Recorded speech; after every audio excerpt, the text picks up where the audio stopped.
On Air Force One, bringing President Kennedy's body back to Washington, JFK's aides couldn't bring themselves to address Lyndon Johnson as Mr. President. To them, the tragedy of Kennedy's assassination in Dallas was made worse by the fact that his legacy would be in the hands of a man they distrusted. A man they derided for his Southern accent and Southern ways. A Texas senator who could not be more different from the suave, intellectual New Englander they signed up to serve. The truth is that they and the world didn't really know Lyndon Baines Johnson, the 36th President of the United States. This is a sad time for all people. We have suffered a loss that cannot be weighed. Lesser men might have been paralyzed by the trauma of that day, but Lyndon Johnson was always in control. In Dallas, he summoned a judge to swear him in as President of the United States. In Washington, he took the levers of power, and he decided to use that power to push through Congress a bill on civil rights that would be the legacy of John Fitzgerald Kennedy.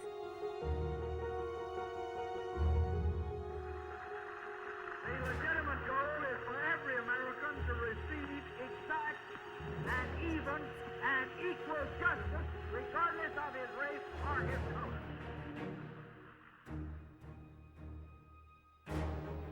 It may take all summer, but I promise you here and now that we are going to pass a civil rights bill.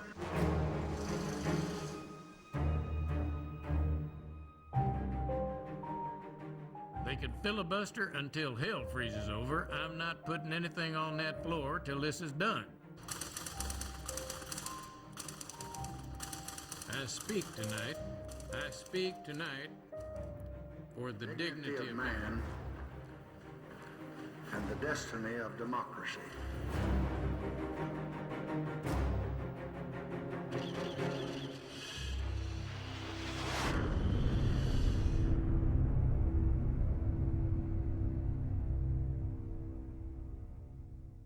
In Duggan, July, Democratic Party nominated Senator John F. Kennedy for President of the United States and for Vice President. 1960. After 8 years of Republican leadership under Dwight Eisenhower, America must choose a new president. For the Republicans, the candidate would be Vice President Richard Nixon. The Democratic Party will nominate a senator from Massachusetts, John Fitzgerald Kennedy. And Kennedy will choose Lyndon Baines Johnson to run with him, a Texas senator who had challenged Kennedy for the nomination. The combination of politics from North and South produced an odd presidential ticket. He wasn't thinking North or South. He was thinking, how do I win this election? And carrying part of the South would be a part of winning the election. He also had a assessment of Johnson as very skillful with his fellow senators. And John Kennedy was not that confident that he had that skill. I think he thought that Johnson shored him up with the Senate and helped him win the election.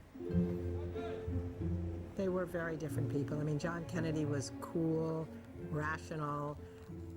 He could be close to people, but he would never have had the Johnson treatment of standing up in front of somebody, never had the ease of loving to talk to congressmen and senators the same way. Johnson was warm, passionate, outrageous, not as dignified perhaps as John Kennedy was.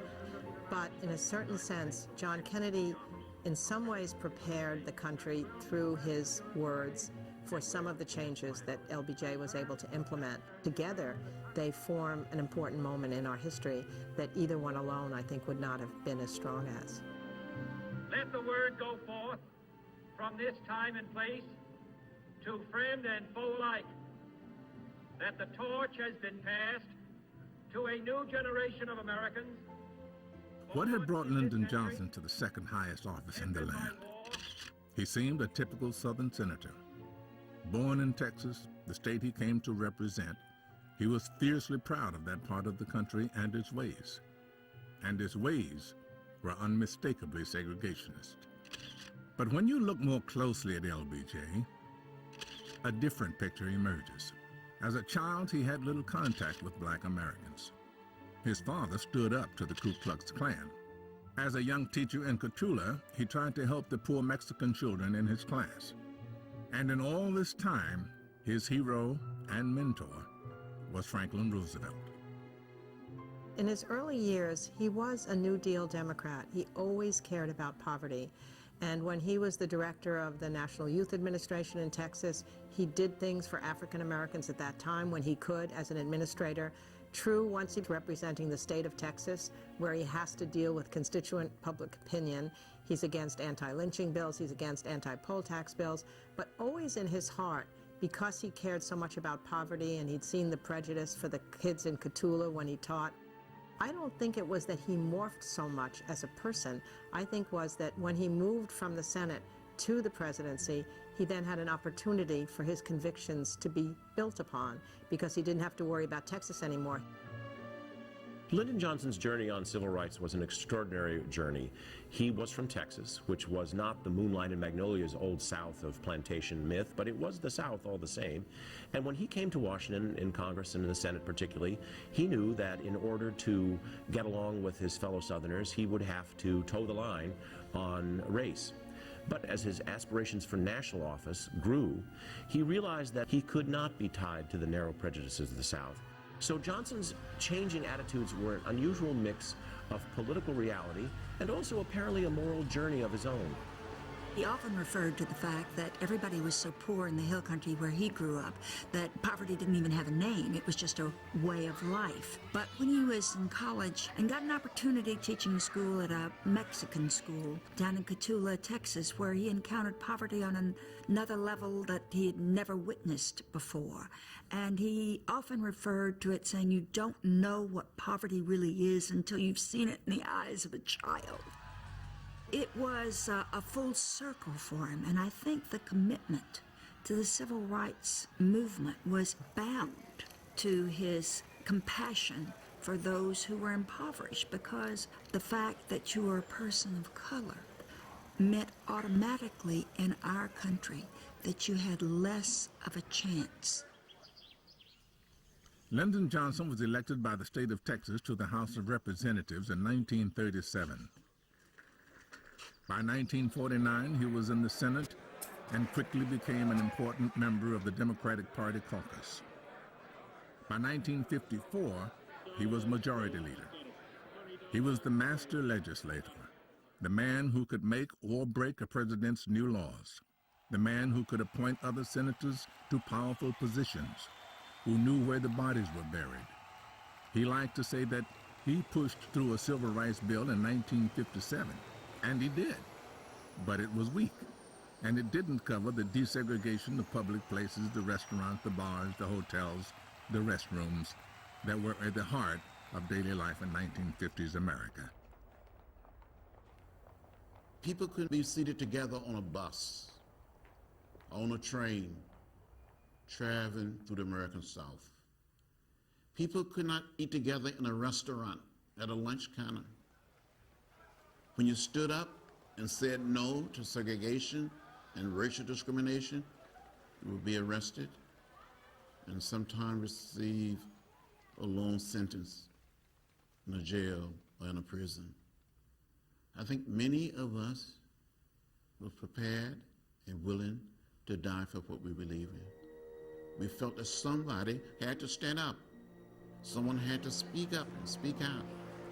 We did it by sitting down, sitting in, standing up, riding on those buses, and marching with our feet. Dr. Martin Luther King emerged as the leader of the civil rights movement, with his policy of nonviolent demonstration inspired by Gandhi.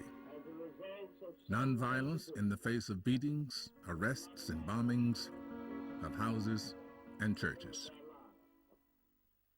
We know that what happened here came from somebody who had the strange illusion that they could block the aspirations of the Negro people for freedom and justice. We would be sitting down on a stool at a lunch counter, and someone would come up and spit on us, or put a lighted cigarette out in our hair, pull us off the lunch counter stool, and just beat us. And the local police officials would come in and not arrest the people that are beating and attacking us, but they will arrest each one of us. It was real. I saw it with my own eyes. I felt the stain of segregation and racial discrimination during the 40s, the 50s, and the 60s here in America. By the time John Kennedy was elected president in November 1960, the frustration African Americans felt was becoming a huge issue. The new president had hinted that he would use executive orders, a single stroke of the pen, to correct the injustice of segregation. But it wasn't that simple. I first was asked by Kennedy on the streets of Georgetown, picking me up. Now in 10 minutes on the way up to Capitol Hill, tell me what I ought to do to clean up this civil rights mess. John F. Kennedy settles into office as the 35th President of the United States. What he liked most was the executive order. With one stroke of a pen, you can end discrimination. I could see how he relished that, because he knew that getting a bill through Congress was going to be very, very difficult. I think for Kennedy, he was so concerned about the politics of civil rights, which was very tricky, because whereas today the Democratic Party gets 90% of the African American vote, that wasn't true in those days. Kennedy feared greatly that we'd be turning off a lot of white votes. There was also still tremendous Democratic power in the South, and that power really controlled both houses of Congress. He knew that he needed the support of the Southern Bloc in Congress, and he needed their support for all manner of other legislative initiatives, including the centerpiece of his economic plan, which was a major tax cut. So he didn't want to alienate them unnecessarily. He was also sensitive to the age-old argument over questions of federal and state power in American life. Well, we got children have died, and all we really wanted to be treated as human beings with dignity. The American tradition kept the police power, and to this day it remains largely with the states. So he was reluctant to do things like go around protecting civil rights volunteers and civil rights workers in the South. He felt that would be usurping state power. The idea that it would be unconstitutional for the federal government to intervene in the affairs of individual states was also used by Southern politicians to delay change, perhaps even to put it off altogether. As the Ku Klux Klan marched, many Americans were troubled but looked the other way. Re-elected in 1962, the governor of Alabama, George Wallace, famously told the crowd at his inaugural "Segregation now, segregation tomorrow, segregation forever." And it was what happened in Alabama, in Birmingham, in May 1963, that finally forced John Kennedy to do something about civil rights. Kennedy himself famously said that Bull Connor, the public safety director of Birmingham, had done more for civil rights than anyone. And it was those horrific scenes on television and newsreels and still photography of the police dogs lunging at protesters and children, fire hoses knocking people to the ground, tearing their clothes off. That pricked the conscience of the country. It aroused strong feeling in areas of the country that had not really paid any attention to civil rights before. And it aroused strong feelings and a sense of deep unfairness in Kennedy himself. And I think he knew after that point, after the spring of 1963, no matter how reluctant he was, he had no choice but to act. And he did. On June 11th, President Kennedy came to the aid of two students, James Hood and Vivian Malone, who were trying to enroll at the University of Alabama.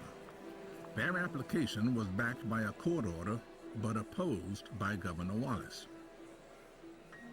the president was forced to federalize the Alabama National Guard to have the students admitted. Moved by the scenes in Birmingham by the intransigence of men like George Wallace, Kennedy decided to broadcast to the nation. The day James Hood and Vivian Malone made their dignified entrance to the University of Alabama, the president announced that he was sending a civil rights bill to Congress. It ought to be possible, therefore, for American students of any color to attend any public institution they select without having to be backed up by troops. It ought to be possible for American consumers of any color to receive equal service in places of public accommodation, such as hotels and restaurants and theaters and retail stores, without being forced to resort to demonstrations in the street. And it ought to be possible for American citizens of any color to register and to vote in a free election without interference or fear of reprisal. At last, Kennedy had accepted that this was a moral issue. His was a strong civil rights bill, and it included public accommodations. Could it have come sooner? Some thought so. For in the 2 years that had passed, the man who knew best how to get the bill through Congress, Lyndon Johnson, had been all but ignored by the Kennedys. Where was he? Traveling the world with his wife, Lady Bird, meeting and greeting, a goodwill ambassador sent overseas by Kennedy, some thought, to get him out of the way. Lyndon Johnson's period as Kennedy's vice president was the nadir of his life. He was depressed. He felt no one listened to him. He didn't have any real role. He was drinking excessively. He was gaining weight. His friends thought he looked absolutely miserable. He had been put on the ticket to help carry Texas, help in the South. Once in office, though, the president really didn't give him much of a portfolio. Johnson had firm views about what should be done on the question of civil rights, and he actually had become a fierce supporter of the idea, and he was far out ahead, in some ways, of where President Kennedy wanted to be. In Memorial Day of 1963, Johnson went up to Gettysburg, Pennsylvania, the scene of the Great Civil War battle, and made a speech that was considerably stronger on civil rights than anything Kennedy had ever said to that point. 100 years ago, the slave was freed. 100 years later, the Negro remains in bondage to the color of his skin. The Negro today asks justice. We do not answer him. We do not answer those who lie beneath this soil when we reply to the Negro by asking patience. Until justice is blind to color, until opportunity is unaware of race, until education is not concerned with the color of men's skins, emancipation will be a proclamation, but not a fact. Those words came from that 1963 Gettysburg speech, and it was a commitment that my father felt so strongly was within our grasp, and we needed to do it not just to be on the right side of history, but to be right. But we heard and read the speech that he gave at Gettysburg. The leaders like Martin Luther King Jr. sent the word out that we could work with Lyndon Johnson, that he was going to be okay. And that's all we needed. That's all we needed. I had a good friendship with Roy Wilkins, the head of the NAACP. And he said, Harris, he said, I'm going to surprise you, that out of my experience in Capitol Hill, if I was to choose the person who I think had fire in his belly about civil rights and knew how bad it was for the South and wanted to really change it, I would say it's Lyndon Johnson. For him, it was really a gut emotional issue. Now, when people say, well, you change, here's the way you voted when you're in the Senate, And he used to say, you know, very few people have a chance in life to correct mistakes they made. I do, and I intend to use it. The legitimate goal is for every American to receive exact and even and equal justice, regardless of his race or his color. Now, as Vice President, Johnson had finally broken with his colleagues. All through his life, he'd played the political game, said what people wanted to hear in order to make his way up the ladder. But at the top of that ladder, he left his political friends to speak out for all those in America who were downtrodden. The very people he'd taught in Cotulla, Texas. The youngsters for whom he'd bought books and clothes out of his own pocket. The American Negro, as the social commentator James Baldwin wrote, for whose horrors of life there has been almost no language. This, said his supporters, was the real Lyndon Baines Johnson.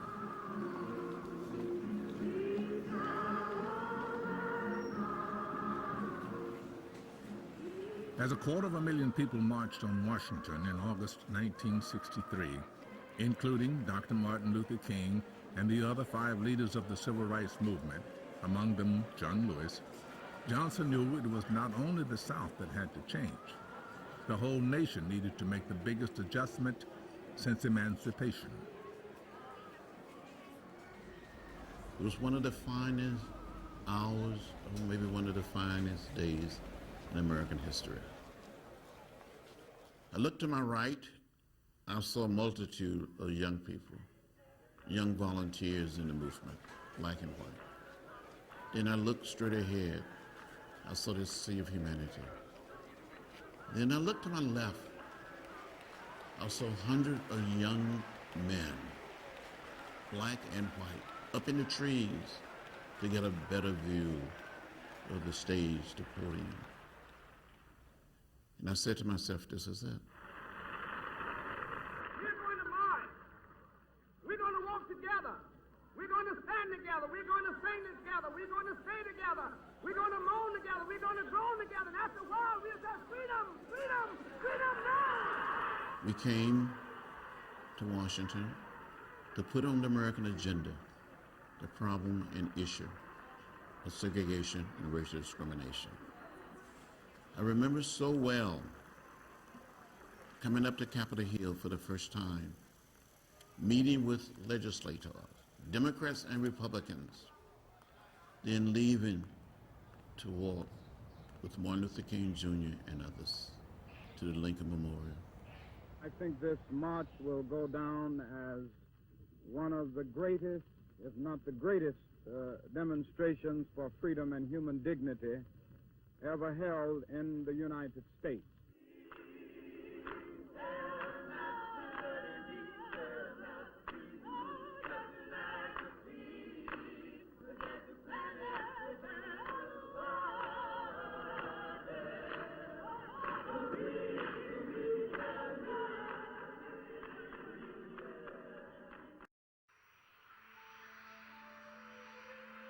President Kennedy is dead of an assassin's bullet in the 46th year of his life and in the 3rd year. Johnson understood that the country was not only in mourning for JFK, but was terrified as to what might have happened. I mean, it might have been some foreign power that was coming in against us. And he knew that if he let things drift and didn't take command of the situation right away, that the country would be in trouble. And so that instinct that he had had his whole life of taking responsibility, of taking command, of having center stage, which he'd been denied as vice president, it was the perfect timing to have that kind of person come into that role at that time and know immediately, I've got to act. I've got to set the country at ease. I've got to keep moving.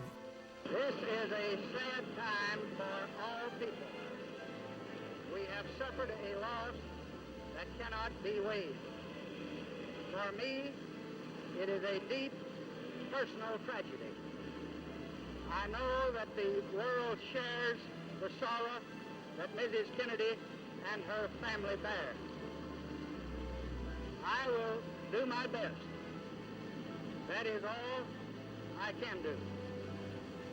I ask for your help and God. It's as if Johnson were born to take command in the way that he did. He knew exactly what to do. He knew to consult with the leaders of Congress. He knew how to reassure fellow world leaders. He knew how to reach out to Martin Luther King. He had an instinctual understanding of what the country would expect from its new leader, and he delivered it. A nation paused. The world grieved. And 2 days after John Fitzgerald Kennedy was buried at Arlington, Lyndon Johnson revealed how he would keep alive the legacy of JFK. No memorial oration or eulogy could more eloquently honor President Kennedy's memory than the earliest possible passage of the Civil Rights Bill for which he fought so long. To say no memorial will matter more for John Kennedy than the passage of the Civil Rights Bill that he wanted so badly to pass. What that meant was that he was staking his entire first year, knowing that he'd have to be nominated and elected if he were going to run on his own, on something that seemed almost impossible, to have a Civil Rights Bill passed. We have talked long enough in this country about equal rights. We have talked for 100 years or more. It is time now to write the next chapter and to write it in the books of law. My father was a student of the United States political process. He had grown up in it, literally, every step of the way, from being an assistant to a congressman, to being a congressman, to being a senator, to being minority leader, to majority leader, vice president, president. He had had all of that preparation. And he knew that if he did not seize the moment that was handed to him after the agonizing assassination of the President Kennedy, to try to make great things happen, he might never have those moments again.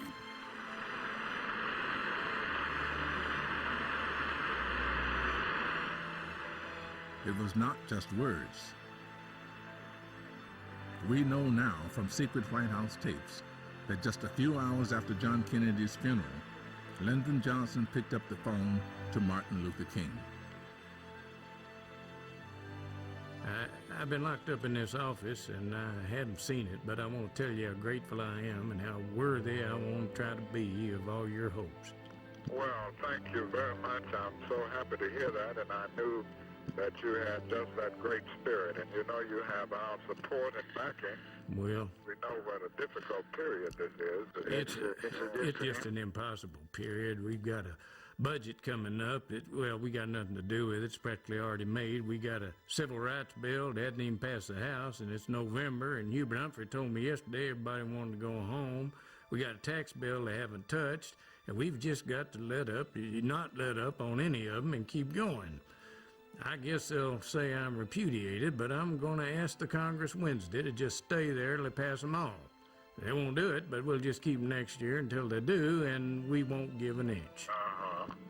Well, this is mighty fine. I think it's so imperative. I think one of the great tributes that we can pay in memory of President Kennedy is to try to enact some of the great progressive policies that he sought to initiate. I'm going to support them all, and you can count on that, and I'm going to do my best to get other men to do likewise, and I'll have to have you all's help. I never needed it more than I do now. Well, you know you have it. And history provides opportunities for people to show their best qualities. He really did show an historic understanding of the opportunity he'd been presented, and he made the best of it. And that's where greatness comes. It was one thing to promise action on civil rights. It would be quite another to deliver results. But by harnessing the public revulsion at the assassination of President Kennedy, by reaching out to Martin Luther King, LBJ believed he could get Kennedy's civil rights bill through Congress. It would require all the skills he developed as Master of the Senate. People look upon LBJ as a Texan. LBJ was a Washingtonian. He'd been in Washington for more than 30 years. He vacationed at his ranch in Texas, but he lived in Washington. And he spent every minute of his time learning who was who, what would move someone. You know, we used to say, men are moved by love and fear. The trick is to get the right mixture. First, Johnson was 6'4", and he was a big man. And he would get up to people he was trying to persuade since he was only inches away. And once he was president, if he came that close, you didn't back off. You couldn't back off because he was the president of the United States. So he used that as his abilities and skills, that kind of persuasion, which did him good in the early days of his administration.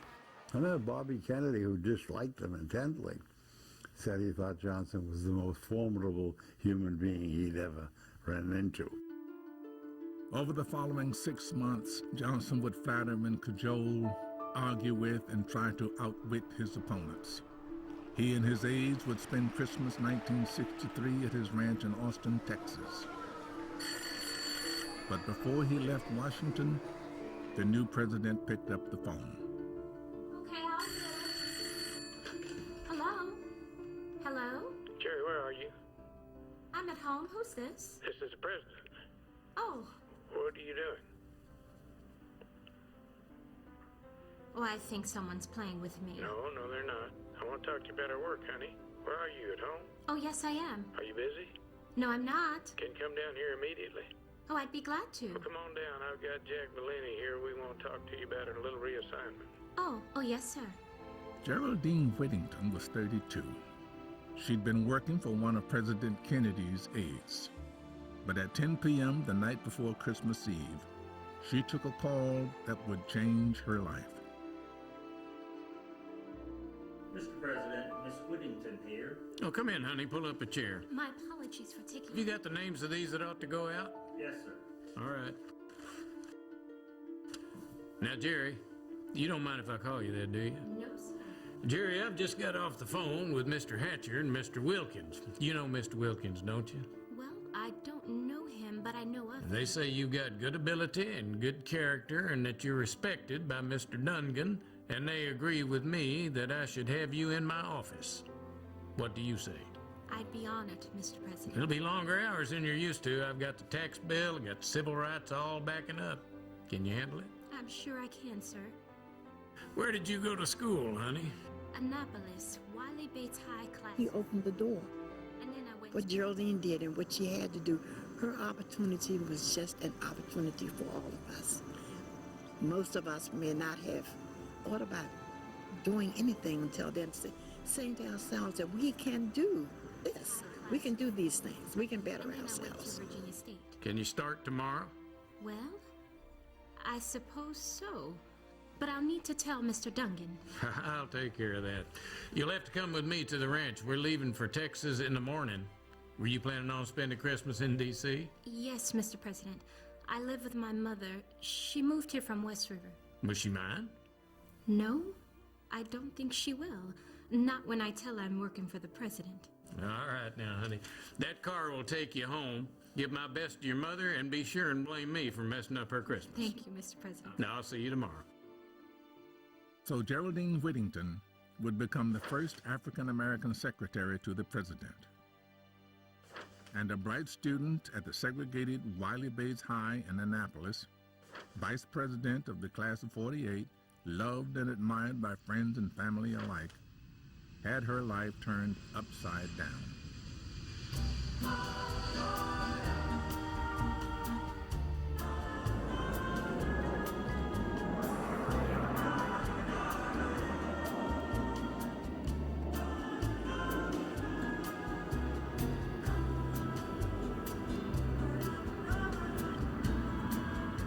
We all was calling everyone who had a phone at that time to let them know that Geraldine is now in the White House. She's with President Lyndon Johnson. It was an exciting time. She was still Geraldine. It didn't take her out of where she came from and who she was.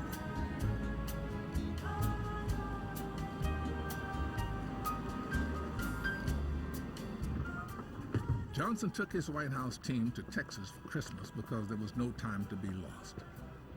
He was physically and emotionally exhausted. The ranch was where he could gather his thoughts and make a plan for 1964. 2 days in the Hill Country did more for Lyndon Johnson than 2 weeks in the Caribbean might do for all the rest of us. When he got into the privacy of the ranch, off of the public stage, he had a chance to let down a bit and focus on what was left to be done. How can I take this evil that has been spread across our country's conscience and turn it to something that is worthy of the man I loved? Since his arrival on Capitol Hill in June, Kennedy's strong civil rights bill had languished in the many committees that had the right to consider and delay it before it made it to the floor of the House. Lyndon Johnson knew there was a chance the bill would be passed by the House of Representatives because the House Republican leader, William McCulloch, had given John Kennedy an assurance that he would support it, as long as it wasn't watered down. Yeah, but remember, Bill McCulloch has given us his word he'll rally his troops if we hang firm. But when, if, the Civil Rights Bill made it to the Senate, it would be a very different matter. Lyndon Johnson knew better than anyone else that his old friend Dick Russell was determined to force a debate on whether the law should even be debated. Richard Russell, the man who was implacably opposed to civil rights. Richard Russell was feared and he was respected for the same reason, his mastery of the rules. He was the keeper of the folkways of the Senate. I remember the first time I interviewed him, I said when the interview was over, "Oh, thank you, Senator." No, thank you, Mr. Mudd. He was that polite, but he was a white supremacist, and he opposed any and all civil rights legislation. I sat at the dinner table with my father and my Uncle Dick Russell. And I remember my father saying, "I wouldn't be here if it weren't for you, Dick. Don't block me on this." And my Uncle Dick putting his hand on his arm and saying, "Now, Lyndon, no, excuse me. Now, Mr. President." And my father saying, "Dick, I'm still Lyndon." And my Uncle Dick saying, "No, and you never will be again. You're Mr. President. Now, Mr. President, you know I can't go there with you." And my father saying, "Dick, if you won't go with me, I'll have to go without you." Later, the long friendship of Lyndon Johnson and Richard Russell was to be strained, eventually to breaking point. But this was just the start. At Christmas 1963, the sums weren't difficult to do. If the bill made it to the Senate, it would face two camps. In the first were the supporters of civil rights, made up of liberal Democrats and liberal Republicans.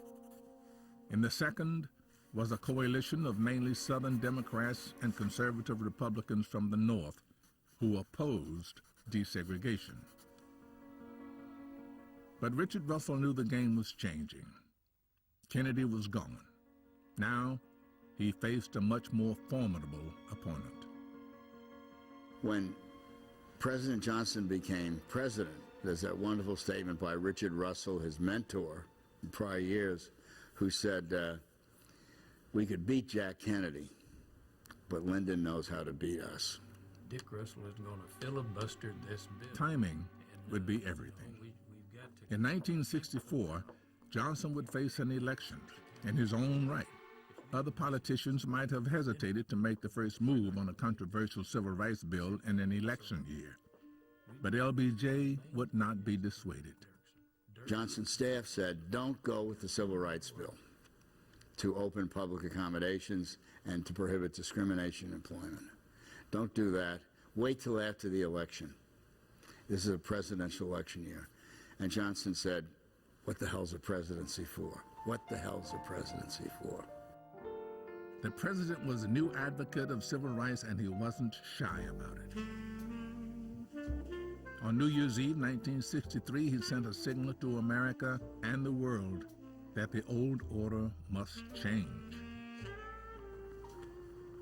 Johnson had been invited to the 40 Acres Club on the campus of the University of Texas, reserved for whites only. Bill, call Horace to say we're coming. Tell him. When it was time to leave, Lady Bird Johnson was too tired to go, but insisted that her husband take his secretaries. And tell him about Lady Bird. Say I don't know how long we'll stop at the club. Jerry, tell the chopper pilot we'll be there in 5 minutes. Yes, Mr. It had all the makings of a public relations disaster. The President of the United States was about to condone segregation, or so it seemed. I swim the ocean blue and walk from Everest round to Kathmandu for just one glimmer of your smile. Here, honey, take my arm. Do you think that's wise, Mr. President? I sure do. There were very few things he did without calculation. He waltzed in on New Year's Eve to a totally white club, shocked everybody in the club, and in effect desegregated that club. The law professor at Texas asked Johnson's aide Bill Moyers, does the president know what he's doing? And Moyers replied, he always knows what he was doing. And what he was doing was, in a single stroke, sending the strongest possible signal that he could, that this kind of Jim Crow segregation had to end. And the next day, when the law professor called the club to ask if he could bring a black guest to lunch, the answer was, yes, sir, the president desegregated us on New Year's Eve. Johnson knew, in again that sort of pitch-perfect way, what a signal this would send. And for all his flaws, for all his ego, for all his outsized ambitions, he was a remarkably sensitive man about human nature. And he knew that people would respond to this small gesture in a visceral and human way. And that's precisely what he intended to happen, and it's what happened.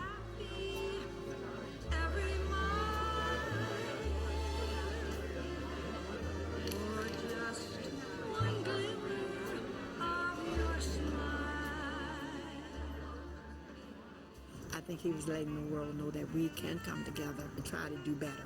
And the world was in a lot of trauma. The United States was in turmoil, and someone had to help get it straightened out.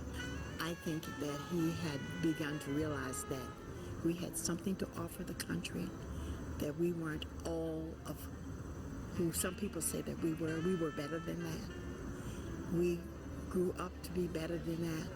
But there had to be someone to say, this is the way we need to go.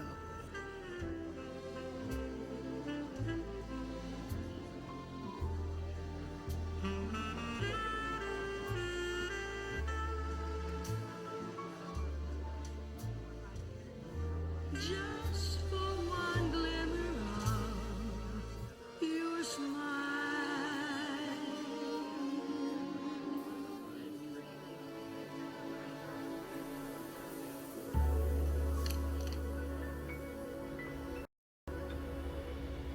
The 40 Acres Club was just the beginning.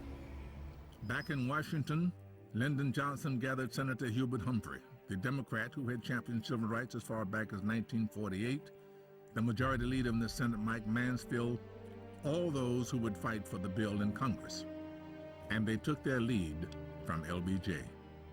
Don't accept amendments that will weaken the bill. Stand firm all the way through. It will be Jack Kennedy's civil rights bill or no bill at all. The debate started on January 31st. The Attorney General, Robert Kennedy, sent his staff to the Hill to help supporters of the bill counter the most damaging amendments by their opponents. And here, in the House of Representatives, they had the support of the Republicans, the party of Abraham Lincoln.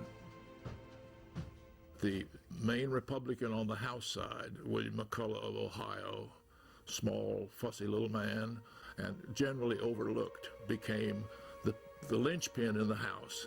And it was he, McCulloch, who said, I will support this bill, provided that the Senate does not add weakening amendments and that the Republican Party gets credit. That was his price. McCulloch kept his promise.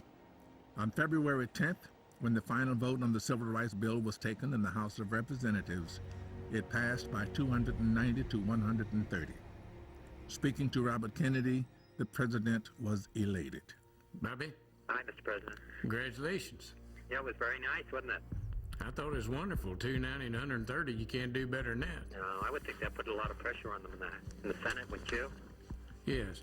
Now, you get with Larry and Mike Mansfield in the morning to work out procedure. Such a large vote in favor of civil rights gave the White House hope, but the real fight was only just beginning. With his long years of experience, Johnson knew just how the Senate debate would go. And to lay the groundwork, he talked to his mentor, Richard Russell, the man who was implacably opposed to civil rights. You talked to Larry? We'll be able to talk to you tomorrow? Yes, sir. The skill is that even though he has to go to Richard Russell and tell him, I'm doing this, the way he kept him as his mentor, as his friend, kept seeing him, and Russell himself later said, if anyone is going to make this happen and wield the rod over us, I would rather it be Lyndon Johnson than anyone else. Russell warned the president that if he won the debate, the Democratic Party would lose the South for a generation. But Johnson was prepared to sacrifice white voters in the South, his homeland, in exchange for civil rights. I'm going home now, Mr. President. Is there anything I can get you before I leave? No, honey. Unless you can get the Senate to give me a civil rights bill. I wish I could, sir.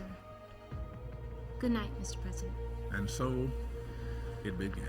It may, I pray it won't, but it may take all summer. It may take sessions around the clock, but I promise you here and now that we are going to pass a civil rights bill. Richard Russell and his Southern senators were using one of the oldest tricks in the book, the filibuster.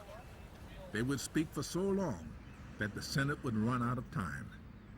1964 was an election year, and the party conventions were coming up in the summer. Congress would automatically recess in July. That was 5 months away, but the Southern senators were prepared to talk on for weeks, months, a year, if that's what it took to help Russell frustrate the Civil Rights Bill. When the Civil Rights Bill came over from the House and was on the Senate floor, he knew he was not going to defeat it, and so the filibuster was designed to wear the Senate down so that it would be in a mood to compromise, and that was the best he thought he could do, a compromise to soften the impact of the bill. But I don't think he really ever thought that he would be able to maintain that filibuster until the liberals in the Senate surrendered, because they were too well organized for that. All the president's men in the Senate and their aides in the corridors of power were organized. They ensured that false facts were corrected, procedural points were challenged, and they printed a daily newsletter with helpful facts and figures about the plight of black Americans to pierce the conscience of those senators who might yet be persuaded to support civil rights. I think we should give some solid examples of discrimination in the South. Justice sent me this from the city ordinance in Birmingham. Might make people think. It is against the law for any restaurant to serve whites and Negroes in the same room unless they are separated by a solid partition extending from the floor upward to a distance of 7 feet or higher, and unless a separate entrance from the street is provided. It's the same as at the circuses. Separate entrances are mandatory in Louisiana and South Carolina. What about something really weird? There's a good example in Oklahoma. The telephone companies have to provide a separate phone booth. Okay, we'll put all of these in tomorrow's newsletter. All of these might help. 3 weeks after the start of their filibuster, Russell's team made a procedural error. A vote was taken, and the Senate agreed to debate the law itself. Russell told reporters he had lost a battle, but would go on to win the war. It was March 26, 1964. The Civil Rights Bill, first laid down by President Kennedy almost a year earlier, was finally up for debate. But Richard Russell started a second filibuster on the law itself. They could filibuster until hell freezes over. I'm not putting anything on that floor till this is done. The extraordinary thing about LBJ's stewardship of the bill through the Senate particularly was the way in which he had to hold himself in check. He knew that if he micromanaged the bill, if he got down in the weeds with his former colleagues, they would resent it very deeply. So the White House tape recordings that he secretly made are full of protestations by him at the pace that Senator Hubert Humphrey, the floor manager, and Mike Mansfield, the Democratic leader, were undertaking, the way they were letting the Southerners exhaust themselves by talking themselves to death. Johnson wanted the Senate to go in round-the-clock sessions to have people sleeping on cots. He wanted to put the screws to the Senate, and Humphrey and Mansfield believed that if they let the Southerners have their day, the whole momentum of the debate would eventually shift in an almost jujitsu way, and that it would be the Southerners who were on the defensive. In 1964, Lyndon Johnson was a man in a hurry. He was moving on civil rights, but also on poverty, determined to do something about the millions who barely survived in the world's most prosperous country.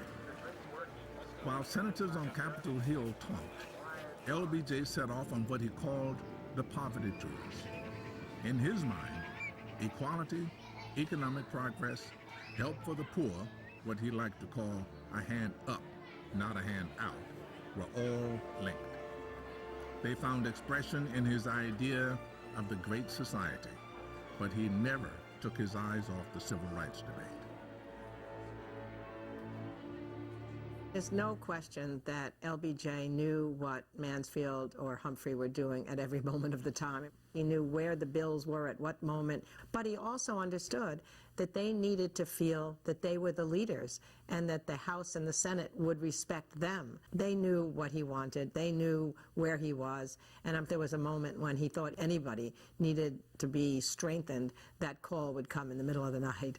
There's one senator he supposedly called at 2 a.m. and he said, "I hope I didn't wake you up." And the senator said, "Oh no, I was just lying here looking at the ceiling hoping my president would call." Despite the president's moves behind the scenes, in the Senate, the talking went on. This is from Senator Long. You mean Long of Louisiana? Yes, Long, Louisiana Democrat. You ready? Would it not be fair to ask what kind of a fix the colored folks would be in if they had not been brought to this country, but had been allowed to roam the jungles with tigers chasing them, or being subjected to the other elements they would have to contend with, compared with the fine conditions they enjoy in America? What was that last one? Compared with the fine conditions they enjoy in America.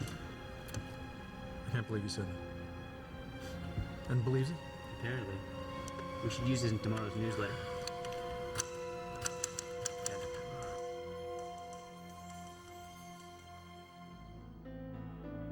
While the opposition talked, the president's team was recruiting, using political favors. Political preferment here, a long-awaited irrigation scheme there, federal funds and presidential patronage of one scheme or another for senators who needed to look good back home. And then, the biggest catch of all. At the start of the debate, the Republican leader, Senator Everett Dirksen from Illinois, had warned the chamber, "They're remaking America, and you won't like it." In April, he proposed his own amendments to the bill. Dirksen was sympathetic to civil rights, but LBJ had known it all along. Johnson knew that there were too many Democrats in the South who would vote against the Civil Rights Bill, who would vote for the filibuster. And he knows that the Republican minority leader, Everett Dirksen, is the key. So he starts out right away with Dirksen. Now, the great thing is the political culture in those days. You knew these people. They played poker together. They drank together on weekends. They were friendships across party lines. So he didn't have to go to a stranger when he went to Everett Dirksen. And he promises him everything. You know, you can have public works projects, you can have dams, you can have this navigation thing you want. But then he also understands it's not just trading with Dirksen, that Dirksen too wants to be remembered by history. So finally, he says to him the great line, Everett, you come with me on this bill, and 200 years from now, school children will know only two names, Abraham Lincoln and Everett Dirksen. How can Dirksen resist? Dirksen existed on Sanka, cigarettes, and bourbon. Someone said that as a young boy he swallowed a dictionary because his use of language and words was something to behold. He was a Senate show horse. He was a living caricature of the politician, pretending that he always lived on principle, pretending that politicians never cut deals.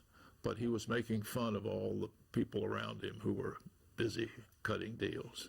The Attorney General. Yes, John. We had a meeting all day today, and with Senator Dirksen on the Civil Rights Bill. Good. Feel that we have an agreement with him, with Senator Oh, wonderful. Congratulations, congratulations, congratulations. Now, what does he think? Does he think we can get a vote for cloture? Well, he's hopeful. He's going to have to go back, and they're going to have a meeting of the Republicans on Tuesday morning. Are you in pretty good shape with folks that are interested in the bill? Well, we're supposed to meet with them at 4:30. You think that you... Yeah, they're not going to be happy, but nothing makes them happy. While Russell's troops talked on, Robert Kennedy huddled with Dirksen and his staff to work through his amendments. But they could not allow the bill to be weakened. So, they changed the language. What emerged after nearly 2 weeks of bargaining was almost the same civil rights bill, with the words in a different order. It was a political sleight of hand, but it meant Everett Dirksen could sell himself as co-author of the law and take his fellow Republicans with him. Now the whole nation was restless. Opinion polls showed increasing support for the Civil Rights Bill. Religious leaders came to Washington to pray for its success and to petition their senators. The pressure was building. The first I heard about my assignment to cover the filibuster came from Fred Friendly, who was the president of CBS News at the time. And it was his decision, based on what he thought was the importance of the civil rights legislation, that it should be covered around the clock. And I said, I don't want to do that. It sounds like a flagpole sitting stunt. And he said, no, this is serious.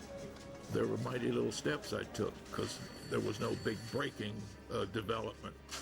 But once the bill was before the Senate and the South began its filibuster, then it was simply a matter of finding out how soon they would try to choke off the debate that's called cloture.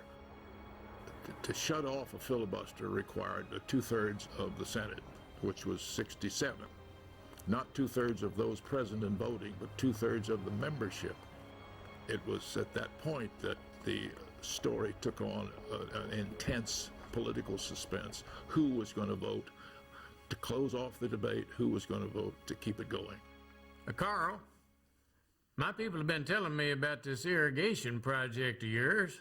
How can I help? Lyndon Johnson became fixated by the number 67.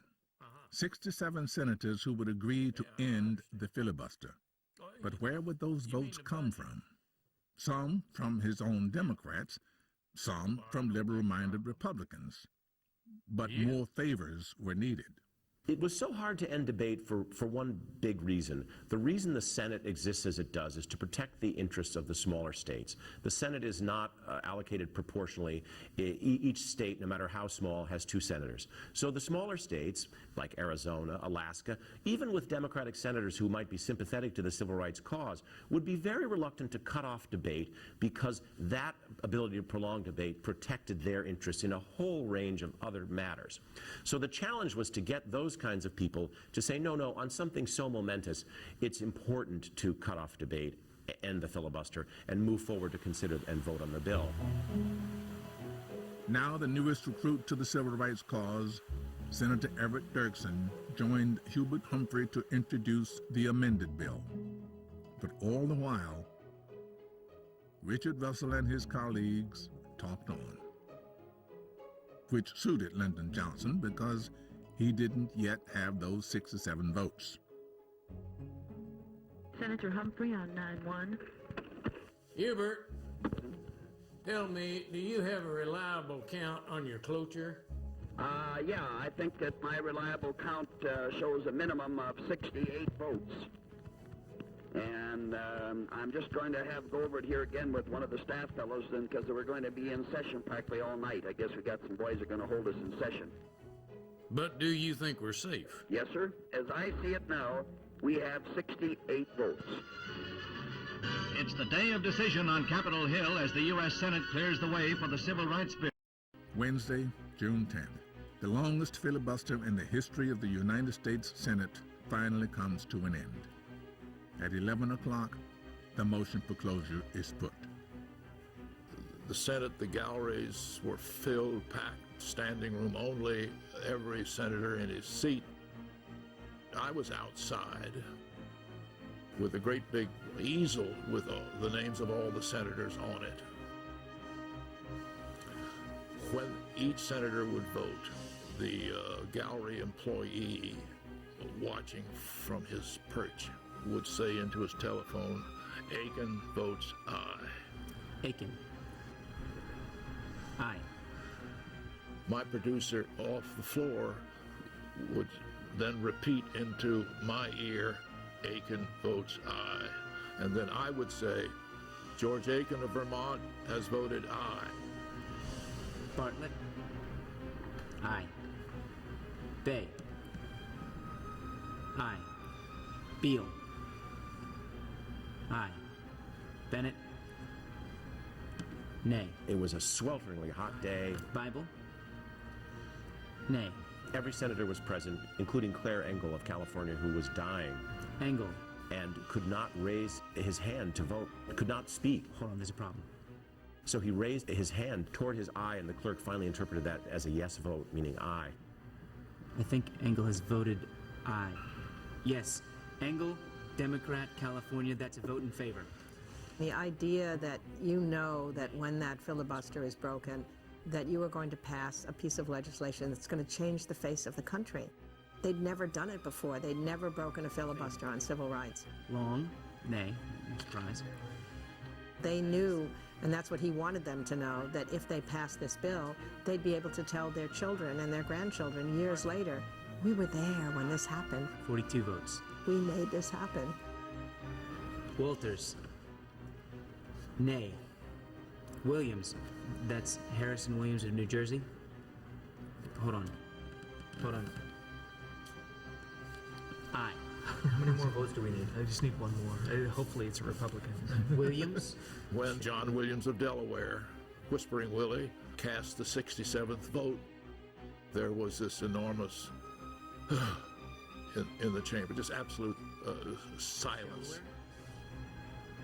Aye. The magic number. Oh my gosh. Wait, hold on, they're still voting. Yarborough. Then everybody realized that this was the first time this had ever happened. Nay. Young from Ohio. Aye. That's aye 71. Nay 29. All 550 people, however many were in that Senate, still remember I was there when they did it. The final tally was 71 votes in favor of closure, 29 against. The longest filibuster in the history of the United States Senate was stopped. It had lasted 534 hours, 1 minute, and 51 seconds. It was a unique moment in American history, and we all wondered whether just simply cutting off debate would in fact result in the passage of the bill and what shape the bill would be in. Senator Humphrey was asked if he thought that the bill will now be passed in its present form. Yes, I am. I'm confident that no single section of this bill will be deleted, that none of the enforcement powers will be taken out or weakened. If there are any amendments, I would consider them to be of a rather minor nature, and I don't see the prospect of very many amendments to this bill. Leader of the opposition to the Civil Rights Bill is Senator Richard Russell of Georgia. He has asked this question. Senator Russell, do you feel, sir, that this large vote for cloture means automatic passage of the Civil Rights Bill. We have lost a battle, of course, but we are not yet ready to surrender in our opposition to this bill, which we feel is a perversion of the American way of life and a great blow at the right of dominion over private property that has been the genesis of our greatness. It was true that it wasn't completely over. There were other challenges, more amendments to be debated, but the fire and passion of the opponents had gone. 9 days later, the Senate voted on the bill itself and passed it by 73 votes to 27. It was June 19, 1964, 1 year to the day that John Kennedy had sent it to Capitol Hill. One of the extraordinary things about the passage of the 1964 Civil Rights Act is that for all of the toing and froing and all of the legislative roadblocks it faced, it actually emerged in the end stronger than it was when President Kennedy sent it up in June of 1963. The lesson of the filibuster and the lesson of the prolonged debate in the Senate is that it's really a magnificent, shining example of bipartisanship and of the ability of leaders of both parties to come together and find a workable compromise. I am about to sign into law the Civil Rights Act of 1964. So many of these congressmen and senators had served in war together where they understood a common mission and that you had to put aside partisanship, even race at times, and religion to work together for that mission to be successful. Even if it wasn't what they wanted, the way they dealt with it, they wanted it to look good to history. And there was a sense, I think, of belonging to something in common that seems to be missing today. Let us close the springs of racial poison. Let us pray for wise and understanding hearts. Let us lay aside irrelevant differences and make our nation whole.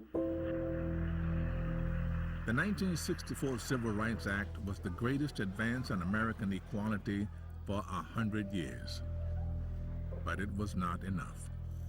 African Americans were free to vote and had been since 1870, in theory. In practice, white officials did everything possible to prevent them entering their names on the electoral roll. Those who celebrated the president's signing of the Civil Rights Act at the White House on July 2nd, including Martin Luther King, especially Dr. King, knew that an even greater battle lay ahead, and it would be played out in Selma. Facing your sheriff and facing your judge, we're willing to be beaten for democracy. Selma, this little town in Alabama, selected herself.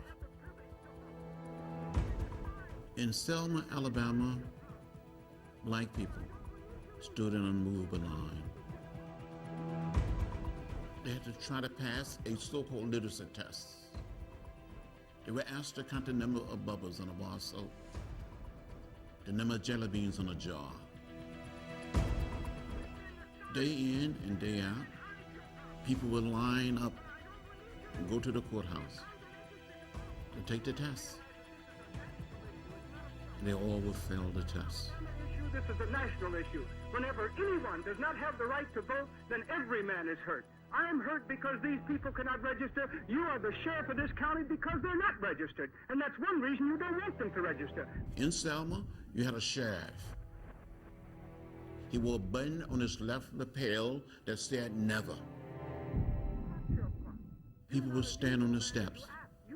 He would push people, shove people, and he would have mass arrests. And as sheriff of this county, if you're deeply concerned, you will go call the registrar rather than keep people from standing inside. What you're really trying to do is intimidate these people, and by making them stand in the raid... While Sheriff Clark in Selma continued to deny black citizens the right to vote, Lyndon Johnson stood for president in his own right. In November 1964, against the Republican challenger, Senator Barry Goldwater. Since Labor Day, Senator Goldwater has traveled tens of thousands of miles to discuss the issues of the campaign. The problem of civil rights, he says, cannot be solved by legislation, but rather in the hearts of the American people.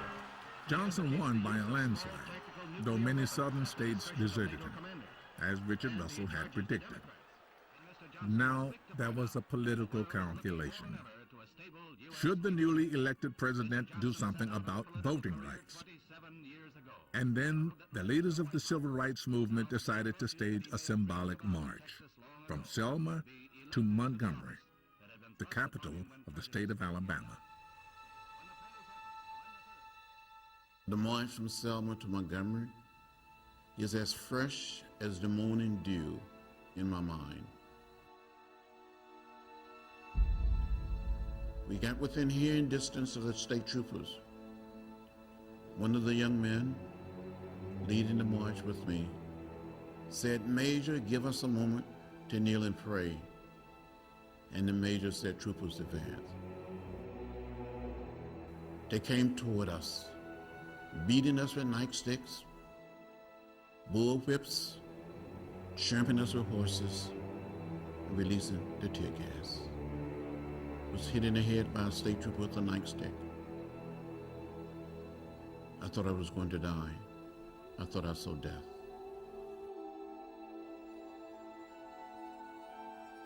The photographs from Selma on that day went all over America and went around the world.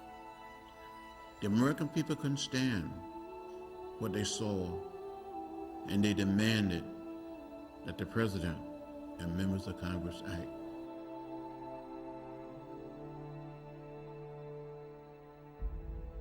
The day John Lewis and others were beaten became known as Bloody Sunday. The marchers tried again 2 days later, by which time hundreds of supporters had come from all over the country to join them. They called it Turnaround Tuesday because Martin Luther King agreed to march to the foot of the Edmund Pettus Bridge, then stop. The protesters would pray, get up, and go back to Selma. Some of them were angry at his decision, but King was anxious not to flout a court order which had delayed the main march. So there was no violence on Turnaround Tuesday. But that night, 3 white ministers who had come to lend their support were attacked by the Ku Klux Klan, and one of them, the Reverend James Reeb of Boston, died from his injuries. This Alabama town will go down in the history books as a turning point in the civil rights drive. From the halls of Congress to the smallest crossroads hamlet, people can understand the plea that no American can have freedom and justice unless there is freedom and justice for all. In Selma, there is a lesson to be learned. I think Johnson understood all along that equally important to the Civil Rights Act, ending segregation in the South, was providing that precious right to vote to African Americans. I mean, in a democracy, that's absolutely central. He understood always that there was a limit to time. It was almost as if he sensed that he would have only a certain amount of time to get done the things he wanted to get done, despite the huge majority in 1964. And that's why he was planning which bill should come first. But then when Selma takes place, then he knows now it has to be voting rights. This is the moment, and we got to do it now. The president announced he would address a joint session of the Houses of Congress. He would move voting rights to the top of his agenda, and he would ask Richard Goodwin to write the speech of his life. He had to give the speech that night to a joint session of Congress, so it was a big moment for him, too. Johnson never bothered me all day long, because he knew it wouldn't do any good to put me under increased pressure. The pressure of having to do it that fast was enough.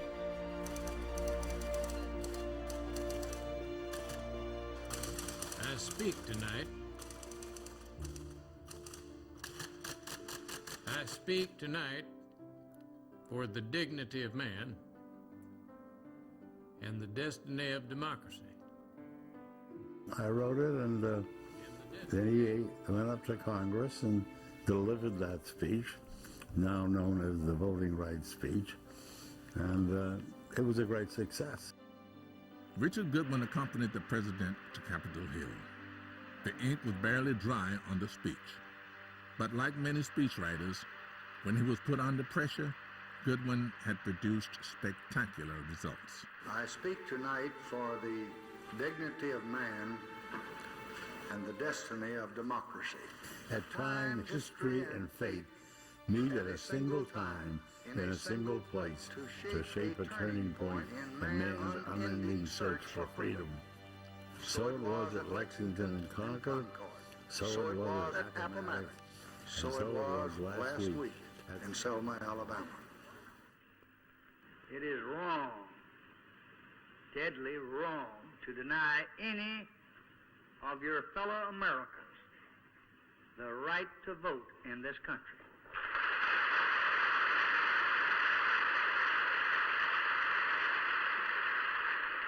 There is no Negro problem. There is no Southern problem. There is no Northern problem. There is only an American problem. And we are met here tonight as Americans, not as Democrats or Republicans. We are met here as Americans to solve that problem. Inside Congress, the atmosphere was electric. Outside, the speech was being watched on television by 70 million Americans. Just a few hours before, locked away in the White House, Richard Goodwin had had an inspiration. In this most important of speeches, he would include the words, "We shall overcome." Of course, I knew the "We Shall Overcome" song, and which they had been singing in the streets. So I put it in the speech because he was adopting for his own, and then the anthem of the black movement in America.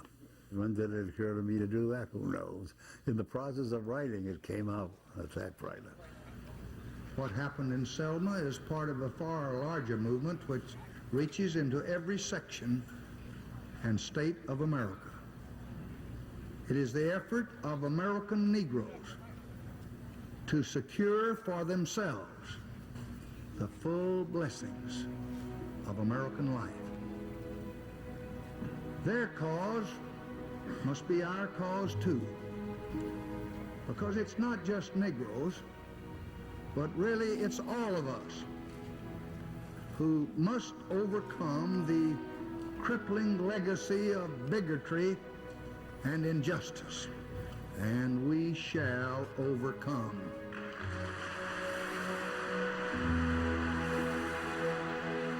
He said, and we shall overcome, and the place went wild.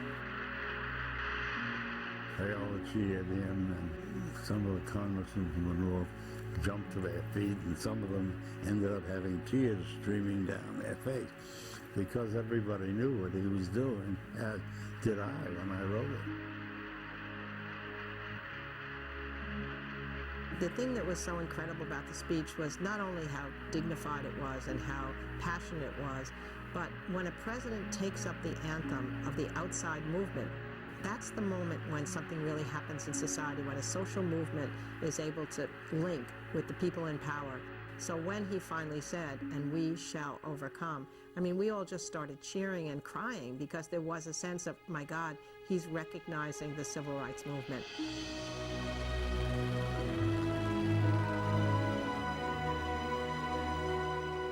That was the first time hearing an American president using a theme song of the civil rights movement.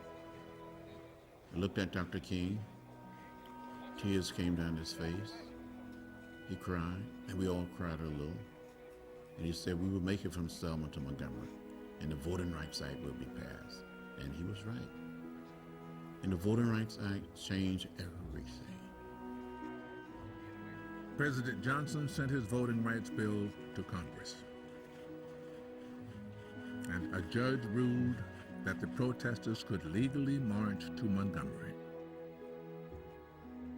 As they walked, so the numbers swelled until 25,000 men, women, and children arrived at the state capitol. We marched with the "We Shall Overcome" speech, being repeated on the loudspeaker. After the 3 days getting to Montgomery, going up to the capital of the Confederacy, how long, not long, was King's great speech. And we got on planes and buses and trains to go home thinking this is, total victory, a peaceful march, the President of the United States saying, "We shall overcome," and got home to find that Viola Lutz, a white woman from Michigan, had been assassinated, had been killed as she took one of the marchers back to Selma. Viola Lutz was killed by the Klan. She was not the first and would not be the last. After 100 years, the South would not change overnight. But the story of Selma, the violence, the naked hatred, the bigotry, as the president put it, all played out on television screens across the nation, helped to ensure the passage of the Voting Rights Act.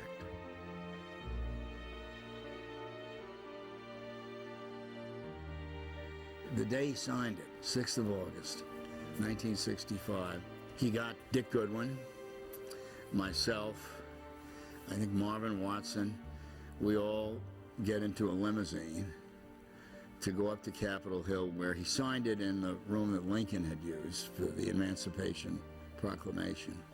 In the same room where President Lincoln signed the first Emancipation Order in 1861, President Johnson signed the 1965 Voter Registration Act and pledged to millions of Americans a new chance to find a political voice. This law will ensure them the right to vote. He knew that was the most important piece of legislation, and that has certainly changed the country. The right is one which no American, true to our principles, can deny. The achievement of the civil rights legislation, not only the Civil Rights Act of 1964, but the Voting Rights Act, really stand as two of the very most important laws that Congress ever passed. And I don't think they could have happened in the way they did without Lyndon Johnson's presence in the White House and without Lyndon Johnson's skill and determination to see it through. With a battery of pens and before witnesses like Negro leaders Martin Luther King, Roy Wilkins, and James Farmer, who were watching the climax of the campaign to which they devoted years of will and energy, the president signed. President Johnson moved the next day to implement the bill. So far, the strongest link in the legislative chain, which the president titles the Great Society, the voting bill promises a profound effect upon the future politics of the entire nation. The South were still segregated. What if black Americans didn't have the right to vote? It's hard to imagine an America today without those things in place. There's a sense that those two people together, Martin Luther King and LBJ, they were made to work together, just as Winston Churchill and FDR.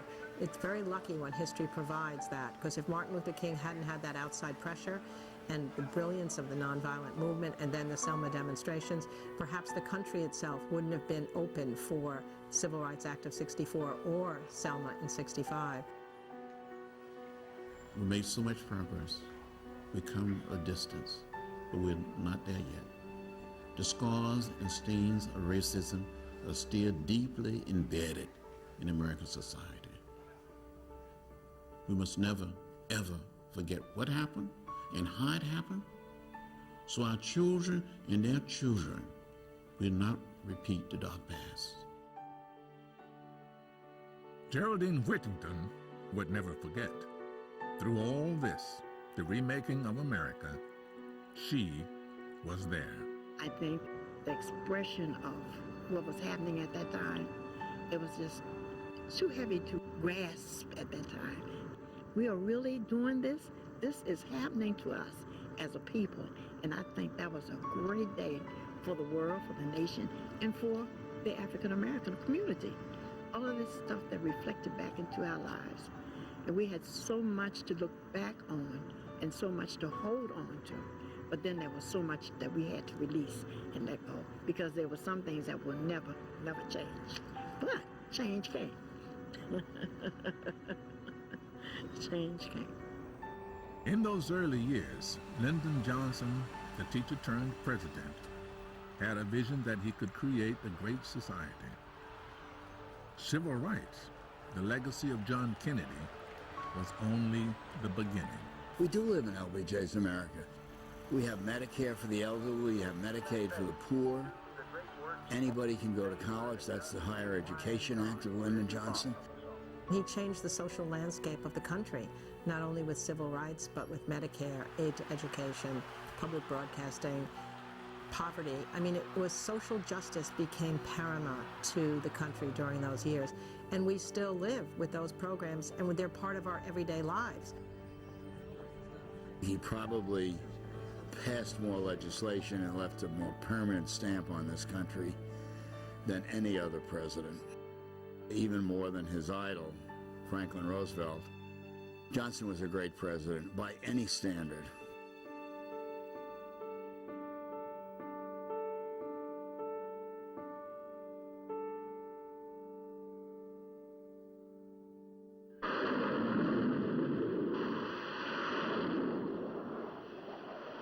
Today, for many, it is as if those achievements never were.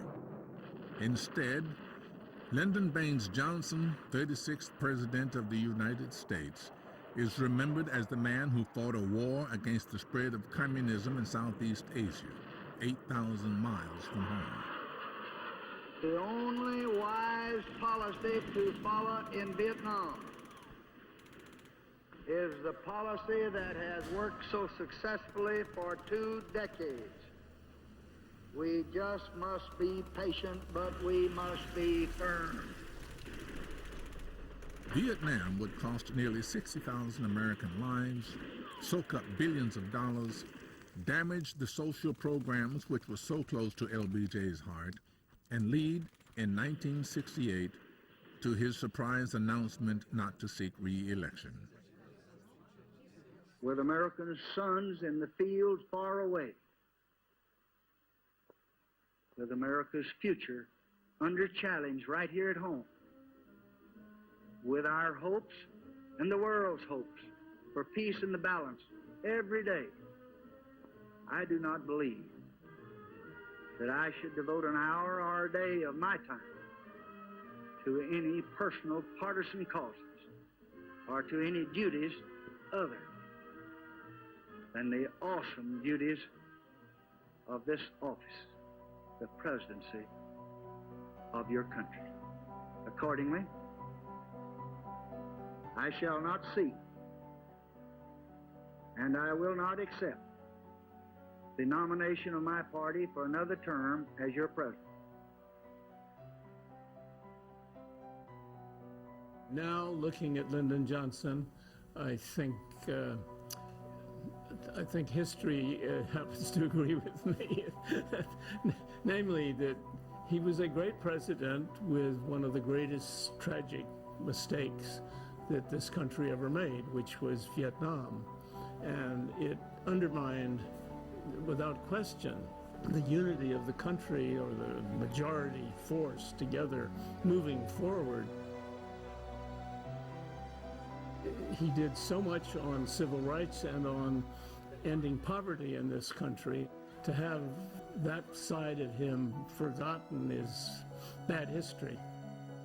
I think there's no question now, with the passage of these 5 decades, that we can put into perspective the extraordinary accomplishments and achievements of that first year and a half, 2 years of his presidency. It's a wonderful thing, I think, when history finally catches up and can look back and recognize that he was a giant during this period of time. I only wish he had lived to see that happen.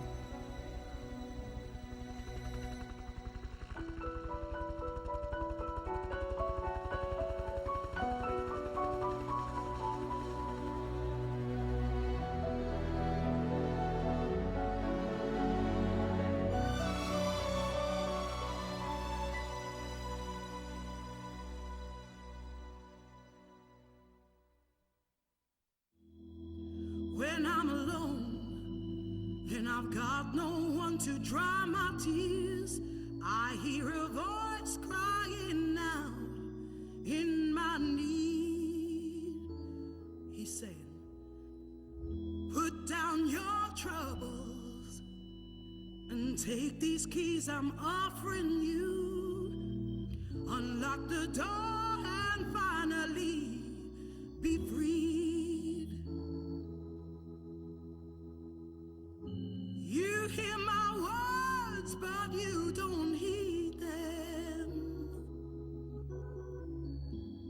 there's no better way to freedom.